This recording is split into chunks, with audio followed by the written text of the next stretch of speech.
മേഘ്ന ഓരോ വട്ടം ഒഴിഞ്ഞു മാറിയപ്പോഴും പിന്നാലെ നടന്നവളെ പ്രണയിച്ചപ്പോൾ അമറിനറിയില്ല, ഉള്ളിലടങ്ങാത്ത തീയുമായി ഏത് നിമിഷവും പൊട്ടിത്തെറിക്കാൻ മടിയില്ലാത്തൊരു മനുഷ്യ ബോംബാണ് അവളെന്ന്.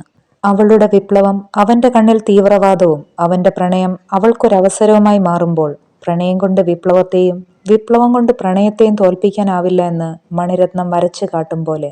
അമറിന്റെ മനസ്സിൽ ആദ്യം അനുരാഗം, പിന്നീട് അവളുടെ തിക്താനുഭവങ്ങൾ അറിയുമ്പോൾ തോന്നിയ സഹതാപം, അവളെടുത്ത തീരുമാനങ്ങളോടും തിരഞ്ഞെടുത്ത വഴികളോടും തോന്നിയ അമർഷം, അതെല്ലാം മിന്നിമറയുകയായിരുന്നു.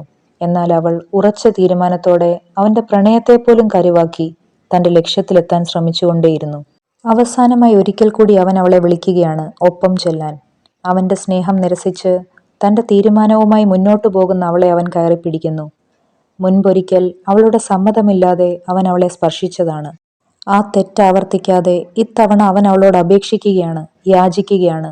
എന്നോടൊപ്പം നിനക്ക് വരാൻ കഴിയില്ല എങ്കിൽ നിന്റെ ഒപ്പം എന്നെയും കൊണ്ടുപോകൂ എന്ന്. അവളുടെ തീരുമാനത്തെ സ്നേഹം കൊണ്ട് തോൽപ്പിക്കാൻ കഴിയില്ല എന്ന് തിരിച്ചറിയുന്ന അവൻ ജീവൻ കൊടുത്തും അവളെ തടഞ്ഞു.